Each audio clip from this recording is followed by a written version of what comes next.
네. 근데 사실은 이 음. 저출산이라는 거는 좀 지금의 젊은 세대 뭐 30대 뭐 더 올리면 40대 정도가 인제 출산 가능한 연령이잖아요. 네. 근데 사실은 지금 상속에 있어서는 거의 80세 이상 피상속인이 굉장히 많습니다. 예, 그렇죠. 반 이상이 80세 이상. 여러분들 최빈 사망 연령이라고 아시죠? 예. 네. 우리나라에서 최빈 사망 연령이 여성이 90세입니다, 지금. 90세. 예. 그리고 남성은 이제 85.6세 예. 뭐 이 정도 되거든요. 다소 특별한 사고나 네. 병환이 없으실 경우 네. 그 정도 연령의 어떤 기대 수명을 영위할 수 있다라는 의미가 예. 많이 담겨 예. 있겠죠. 그러니까 그분들이 인제 피상속인이 되시면 상속인은 50대 후반 60대 정도. 예. 그래서 인제 막 우리나라 노노 상속으로 많이 가고 있죠. 네. 예. 그래서 그런 뭐 저출산 뭐 다자녀 가구에 혜택을 주는 건 맞는데 네. 인제 저출산 문제에 뭐 직접적으로 효과를 보려면 아직은 몇십 그렇죠. 년의 예, 예. 그럼요. 기간이 필요하다. 그러니까 예. 중장기적으로 그렇죠. 예. 저출산에 대응하는 방향으로 네. 이 상속세의 개편을 시도한 것이 아닌가 하는 생각도 네. 제가 금할 수가 없었습니다. 네. 여러 가지 뭐 고민되는 것들이 많이 있는데 네. 어쨌든 우리로서는 이 개편이 진행됐을 때 네. 그게 어떤 영향을 미칠지도 궁금한 것이고 네. 나는 어떤 대응을 해야 될지도 좀 고민이 되는 거예요. 네. 그런 관점에서 네. 이런 정책들이 부자 감세의 비판 음. 많이 받고 있다라는 것은 명확한 사실이잖아요. 그쵸. 예.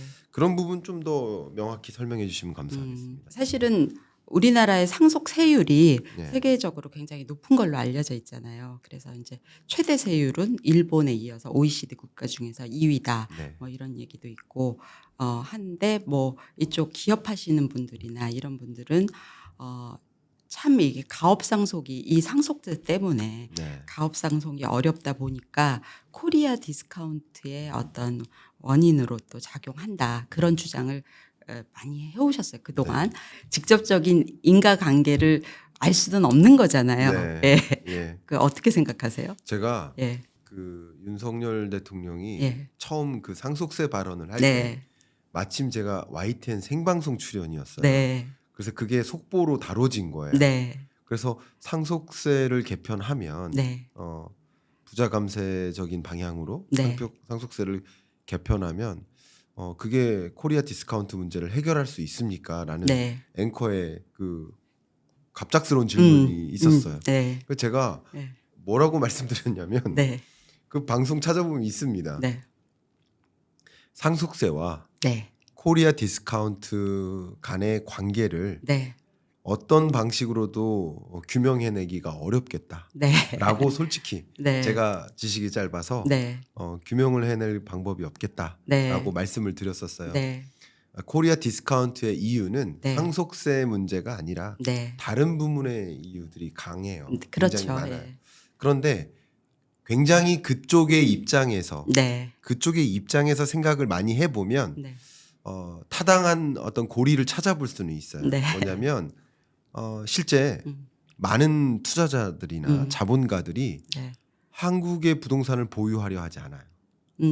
이런 세제 때문에 네. 그래요. 네. 한국의 주식을 보유하려 하지 않아요. 네. 중국도 마찬가지예요. 그러다 보니까 돈이 이동합니다. 그러니까 중국을 떠나고 한국을 떠나는 거예요. 네. 그래서 세제적으로 유리한 나라로 돈이 이동하는 현상. 네. 그런 것들은 결과적으로 우리 한국 경제에 도움을 줄 수 없겠죠. 네. 그런 면에서 코리아 디스카운트에 영향을 줄 수는 있겠다. 네. 이렇게 해석은 해보겠지만 지금 미국 주가가 오르고 일본과 미국의 주가가 상반기 동안에 가장 많이 올랐는데 네. 뭐 그런 현상이 코리아 디스카운트의 어떤 현상이 말 그대로 이 상속세 때문이다라고만 규명하기는 좀 어렵고 여러 가지 요인들이 복합적으로 작용한 결과다. 네. 그러나 애써 네. 그 코리아 디스카운트와의 관계를 찾아보면 많은 투자자들의 자본가들이 한국의 주식을 한국의 부동산을 보유하려 하지 않는 그래서 미국이라든가 그 밖에 다른 나라의 주식이나 다른 나라에 투자하는 방식으로 돈을 옮겨가는 네. 뭐 그런 움직임이 있을 수 있기 때문에 네. 일견 그런 부분에서 관계를 찾아볼 수는 있겠다. 이렇게 네. 의견을 좀 드리고 싶습니다. 네. 근데 이제 제가 직업이 회계사잖아요. 네. 네, 회계사들이 주로 하는 일이 이제 뭐 여러 가지가 있지만 정말 저도 사실 여기 회계사 일을 처음 시작하면서 제가 공부할 때랑 지금이랑 굉장히 이 환경이 바뀌어서요. 네. 회계사가 커버할 수 있는 일이 굉장히 많아졌어요. 근데 제가 공부할 때만 해도 회계 감사, 예. 세무, 컨설팅 이렇게 딱 3개 카테고리만 이렇게 하는 줄 알았거든요. 왜냐하면 네. 필드에 있지 않았으니까. 그렇죠. 근데 지금은 엄청나게 많은 일을 하는데 그래도 이제 제일 회계사들의 주 업무가 기업 감사잖아요. 그렇죠. 예. 그런 의미에서 볼 때 그 코리아 디스카운트의 가장 큰 원인은 우리나라 회계의 투명함이 이렇게 좀 다른 나라에 비해서 아직은 떨어진다. 투명성. 예. 그게 정말로 해결되고 그다음에 이제 주주 환원이 잘 되고 이렇게 됐을 때 우리나라 주가나 이런 것들이 더 오를 수 있지 않을까 네. 예. 그런 개인적인 생각을 가지고 있습니다. 의견 주셔서 감사합니다. 네. 저희가 토론을 하는 목적이 뭐가 맞다, 네. 그 정답이 있다라는 네. 것이라기보다는 각 분야의 전문가들하고 네. 하나의 주제를 놓고 각자의 생각을 교환하면서 더 좋은 어떤 방향성으로 나라가 여러분이 네. 혹은 기업이 의사결정을 내리는데 네. 참조가 되지 않을까 하는 마음으로 이렇게 토론을 진행하고 있는데 네. 말씀 너무 감사합니다. 네. 실제 저도 빅4에 해당하는 이제 세계 그 회계법인들이 네. 있잖아요. 네. 저도 그 중에 하나의 음. 실제 경제연구원에서 거시경제실장으로 근무를 네. 했었기 때문에 그러셨죠. 예. 참 잘 알고 있고 네. 회계법인이 회계법인에 있는 회계사들이 반 정도가 보통 이제 어디팅 네. 회계 감사자로서 역할을 수행하고 있을 만큼 비중이 큰데요. 네. 이 회계 처리 과정, 기업의 회계 처리 과정 자체가 투명하지 못하다라고 한다면 네. 어떤 외국인 투자자가 혹은 그렇죠. 어떤 개인 투자자가 마음 놓고 투자를 하겠습니까? 그죠? 맞습니다. 예. 우리가 투자를 할 대상을 찾는 행위는 그 기업을 들여다봐야 되고 기업을 들여다보는 방법은 그 기업이 사용하는 언어를 들여다보는 건데 그 언어가 소위 재무제표나 이런 회계장부 아니겠습니까? 네, 근데 맞습니다. 그게 투명하지 않다 그러면 네. 어떻게 투자하겠습니까? 그런 관점에서 코리아 디스카운트의 네. 관점에서도 네. 말씀을 잘 해주셨습니다. 네. 자 그러면 네. 이번 상증세, 예. 상속증여세 개편에 있어서 네. 뭐 추가적으로 눈여겨볼 만한 부분들이 있는지 네. 한번 네. 말씀 부탁드리겠습니다. 그 세율 쪽에서 제가 아직 얘기 안 한 부분이 또 하나 있었는데요. 네. 그 세율 구간이 이제 우리가 제일 낮은 세율이 10% 구간인데 네. 그게 1억 원 이하일 때 이제 10%를 적용했었거든요. 네. 그거를 2억 원까지 10%를 적용해 주겠다. 요런 그 개편안에 네. 그게 들어가 있었거든요. 그래서 그 부분은 사실은 예를 들어서 우리가 1억 보통 자녀한테 1억을 증여를 한다. 네. 그러면은 증여세하고 상속세하고는 같은 세율 구간을 쓰거든요. 네. 그러면은 자녀가 증여 받을 수 있는 그 공제되는 액수가 10년 동안에 5천만 원이거든요. 네. 그래서 예를 들어서 1억 5천을 증여를 하면 5천은 공제가 되고 1억에 대해서 10%를 적용해서 1,000만 원의 증여세를 내면 자녀한테 한 1억 5천 정도를 증여를 할 수가 있거든요. 지금 네. 현재. 예. 그런데 요게 이제 그 세율 규관이 2억으로 올라가니까 예를 들어서 2억 5천을 증여하면 한 2천만 원 내고 증여를 할 수가 있게 된다. 뭐 요런 게 있고 작년에 또 약간 개편이 있었잖아요. 네. 그 결혼이나 출산하시는 분들 2년 안에 네. 1억을 더 공제를 해주잖아요. 예. 그 자녀 공제에서 그 혼인 출산 공제가 작년에 또 들어왔거든요. 예. 그러니까 한 3억 5천까지 증여를 해도 한 2천만 원 정도의 증여세를 내면 3억 5천 정도를 증여할 수 있다. 요런 게 좀 바뀌었는데 이거는 이제 중산층이나 이렇게 좀 결혼할 때 또 집 사는데 좀 보태주시고 부모님들이 그렇게 하잖아요. 그럴 때 좀 해당이 될 수 있는 그런 변화고요. 그 또 마이너한 부분이지만 우리가 앞서 얘기했듯이 자녀한테는 10년에 5천만 원까지 세금 없이 증여를 할 수 있잖아요. 네. 그게 직계 존비속한테 공이 해당되는 거고 이제 미성년자는 2천만 원까지 되는 거거든요. 네. 그리고 배우자한테는 네. 그 6억까지 증여세 없이 10년 동안 증여를 할 수 있거든요. 네. 그리고 또 하나가 있어요. 뭐 예. 이모도 있고 고모도 있고 다 직접 기타 친족이라고 하거든요. 네. 그 기타 친족한테는 10년 동안 1,000만 원을 증여세 없이 받을 수가 있습니다. 네. 근데 그 기타 친족의 범위가 원래 6촌 이내의 혈족, 4촌 이내의 인척 이렇게 돼 있었는데 그게 네. 이번에 4촌 이내의 혈족, 3촌 이내의 인척 이렇게 마이너한 부분이지만 조금 손을 봤습니다. 네. 이 개정안이 앞으로 어떻게 전개될까 이런 부분에 대한 관심 계속 주목되고 있는데 네. 세제 개편안을 놓고 가장 뜨거운 관심을 몰고 있는 부분이 역시 부동산 부문이에요. 네. 많은 분들이 좀 고민을 하시는데 만약에 주택을 상속받을 경우 그냥 상속이 나을 것인가 아니면 증여를 받는 것이 나을 것인가 이런 부분에 대한 고민을 많이 하고 계십니다. 그래서 첫 질문으로 이 질문 드릴게요. 주택을 상속받아서 원래 1주택자였는데 2주택자가 될 경우 네. 어떻게 적용을 받을 수 있을까요? 우리가 주택을 상속받는 거는 1주택이 있는 상태에서 상속을 받는 거는 내가 원해서 받는 게 아니잖아요. 네.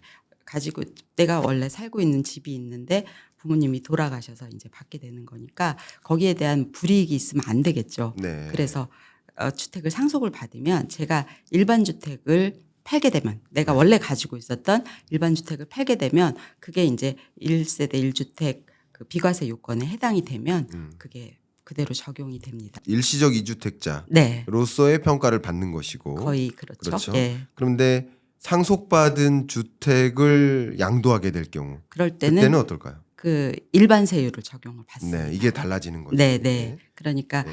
만약에 그 세금 문제로 생각을 하면 내가 원래 가지고 있던 주택을 먼저 팔아야 예, 그 불이익이 없게 된다고 보면 되시겠습니다. 네. 네.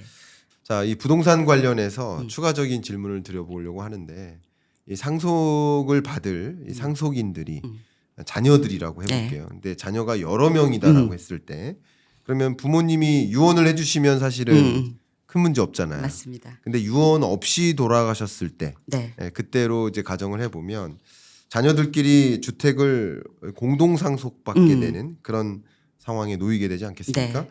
이런 경우 자녀들 모두가 만약에 2주택자가 되는 건지 이 부분도 궁금해요. 네. 사실은 그러면 또 안 되지 않습니까?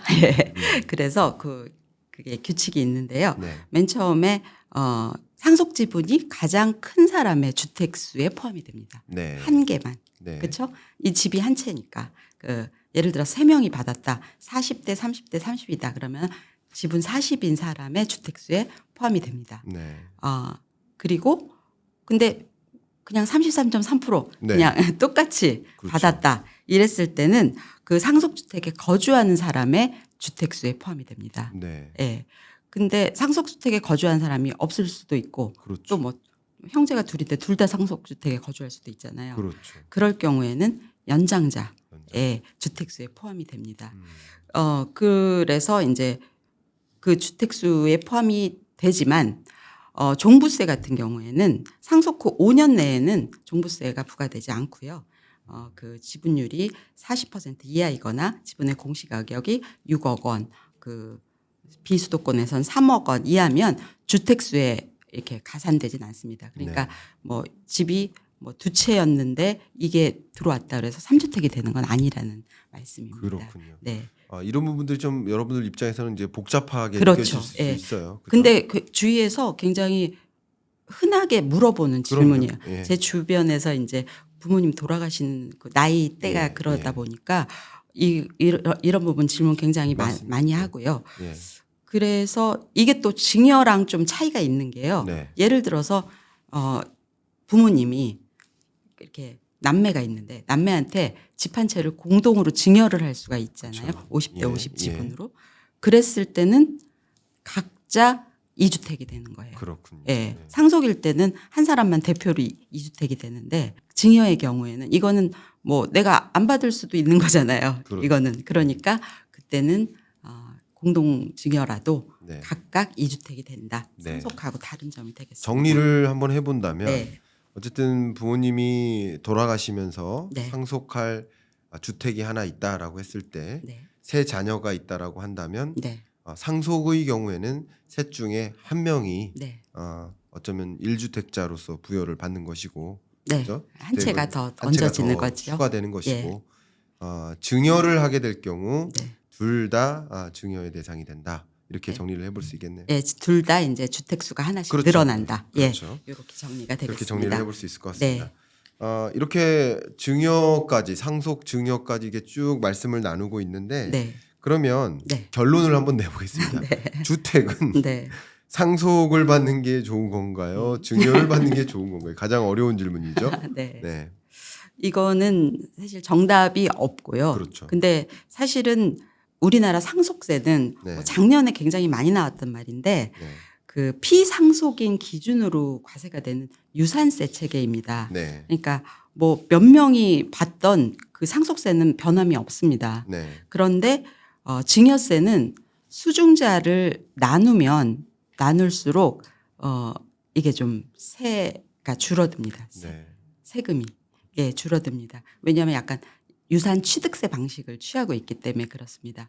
그러니까 상속세는 그 피상속인을 기준으로 부과가 되는 거고요.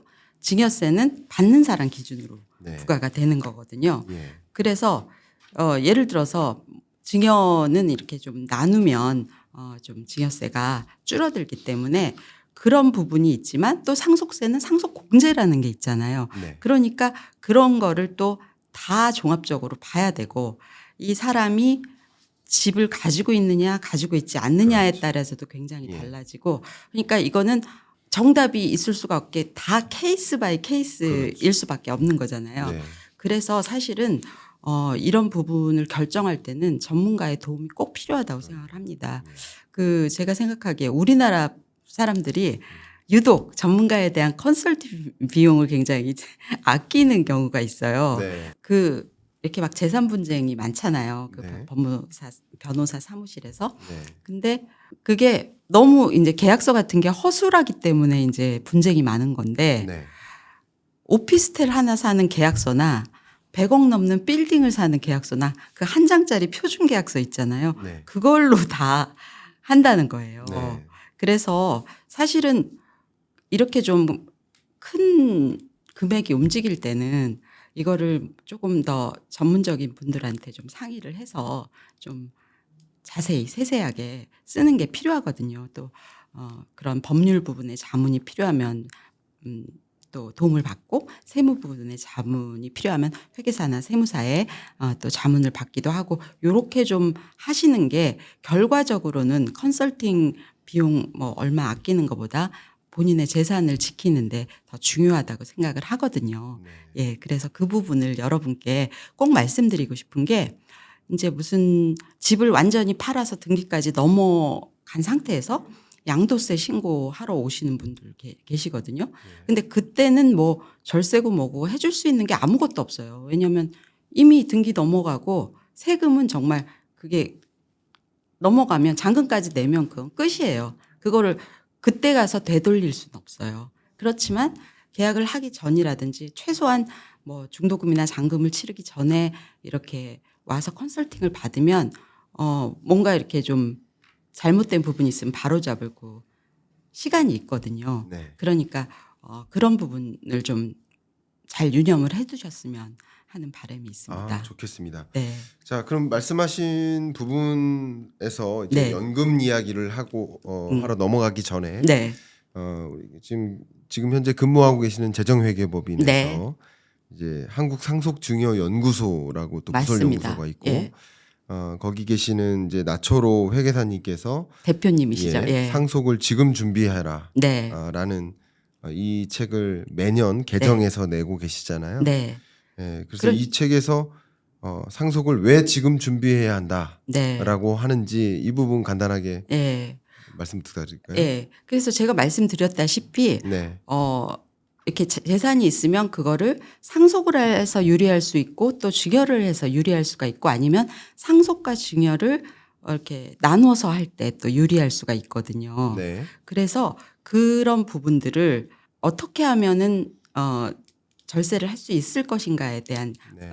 저기를 잡고 있어요. 그러니까 여러분이 상속하면 피상속인이 돌아가실 때 생각하면 되겠지 하지만 그 상속이라는 거는 그 전 과정을 다 포함하고 있는 거거든요. 네. 증여를 포함해서. 왜냐하면은 나중에 상속세 낼 때 사전 증여한 상속인에게 사전 증여한 10년 전 내에 사전 증여한 그 재산이 다 포함이 되거든요. 네. 그러니까 예를 들어서 상속세 조금 내야지 증여세 돌아가시기 전에 1, 2년 전에 증여를 해요. 그럼 아무 소용이 없다는 거죠. 네. 그러니까 증여를 할 거면 돌아가시기 10년 전에 최소한 하셔야 그 절세를 할 수가 있는 거거든요. 그러니까 상속을 뭐 임박해서 준비하면 돌아가시기 전에 임박해서 준비하면 안 되고 정말로 지금 상속을 준비해야 증여에 대한 계획, 그다음에 상속에 대한 계획까지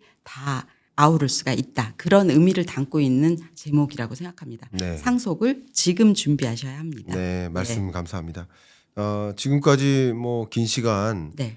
벌써 이제 상속 증여세 변화된 어떤 개정안을 중심으로 좀 어떻게 대응해야 될지를 네. 좀 말씀을 나눴다면 네. 이제 제시해 주신 연금 부자 습관이라는 책에서 집중하고 있는 네. 은퇴 중산층이 되는 법에 네. 대해서 좀 말씀을 추가적으로 여쭤보려고 합니다. 네. 우리나라가 워낙 노인 빈곤율이 높고 네. 노후에 대한 준비가 안 되어 있는 상태에서 은퇴를 경험하고 노년층을 경험하게 됩니다. 오래 살고는 있는데 건강하게 오래 살지 못하고 경제적으로 안정적으로 오래 살지 못하는 상황이죠. 네. 지금 적정 생활비로서 부부 합산 한 네. 320여만 원 네. 정도는 필요한데 네. 그만큼의 적정 생활비를 소득을 영위하지 못하는 네. 은퇴 고령층은 상당히 어려운 상황에 놓이게 될 수밖에 없겠죠. 맞습니다. 그래서 말씀하시는 게 이제 은퇴 중산층이 되라라고 네. 강조하시는 것 같은데 네. 먼저 은퇴 중산층 네. 이것은 어떤 개념인지 한번 설명 부탁드리겠습니다. 네.